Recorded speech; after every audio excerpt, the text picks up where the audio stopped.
Şəhərdə nizam intizamının qorunması, piyadaların təhlükəsiz və rahat hərəkətinin təmin olunması, eləcə də sanitar gigiyenik vəziyyətin yaxşılaşdırılması məqsədilə aidiyyatı qurumlar tərəfindən növbəti geniş miqyaslı reyd keçirilib. Reyd Sumqayıt Şəhər İcra Hakimiyyətinin təşəbbüsü ilə təşkil olunub. Reyddə Sumqayıt Şəhər İcra Hakimiyyətinin Memarlıq və Şəhərsalma İdarəsinin, Sumqayıt Bələdiyyəsinin, həmçinin Şəhər İcra Hakimiyyəti başçısının 1 və 2 nömrəli sahə inzibati ərazi dairəsi üzrə nümayəndəliklərinin əməkdaşları iştirak ediblər. Yoxlamalar zamanı şəhərin müxtəlif küçə və prospektlərində insanların intensiv istifadə etdiyi ərazilərdə qanunsuz küçə ticarəti ilə məşğul olan şəxslər müəyyən edilib. Aidiyyatı qurumların nümayəndələri tərəfindən satıcılarla maarifləndirici söhbətlər aparılıb, küçə ticarətinin qanunvericiliyə zidd olduğu onların diqqətinə çatdırılıb. Bildirilib ki, belə halların qarşısının alınması həm şəhər sakinlərinin rahatlığı, həm də ictimai təhlükəsizlik baxımından mühüm əhəmiyyət daşıyır. Satıcılara alternativ ticarət məkanlarından istifadə etmələri, fəaliyyətlərinin qanunvericiliyi tələblərinə uyğun şəkildə təşkil etmələri tövsiyə olunub.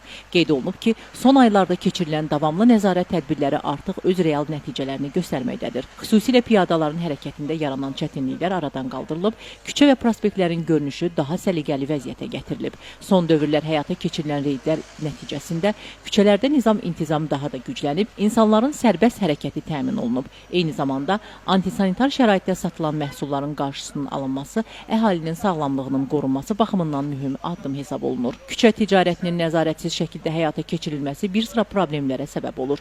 Bu hallar həm şəhərin estetik görünüşünə mənfi təsir göstərir, həm də sanitar gigiyenin normalarının pozulmasına yol açır. Xüsusilə ərzaq məhsullarının açıq hava şəraitində uyğun olmayan şəraitdə satılması insan sağlamlığı üçün risk yarada bilər. Bu baxımdan aidiyyatı qurumların həyata keçirdiyi tədbirlər şəhər mühitinin sağlamlaşdırılması istiqamətində mühüm əhəmiyyət daşıyır. Reyd iştirakçıları bildiriblər ki, əsas məqsəd şəhərdə qanunvericiliyin tələblərinə əməl olunmasını təmin etmək, küçə və prospektlərdə səliqə sahman yaratmaq, sakinlərin rahatlığını qorumaqdır. Bunun üçün sahibkarlara qanuni fəaliyyət imkanları təqdim edilir və onların alternativ satış məkanlarına yönləndirməsi həyata keçirilir. Şəhər rəhbərliyi tərəfindən abadlıq və şəhərsalma istiqamətində həyata keçirilən tədbirlərin davamlı xarakteri daşıdığı vurğulanıb. Son illərdə Sumqayıtda aparılan geniş quruculuq və yenidən qurma işləri şəhərin simasını tamamilə dəyişib. Könül Kazımova, Şəmistan Fikrətli, Elbrus İsmailov bugün informasiya proqramı üçün.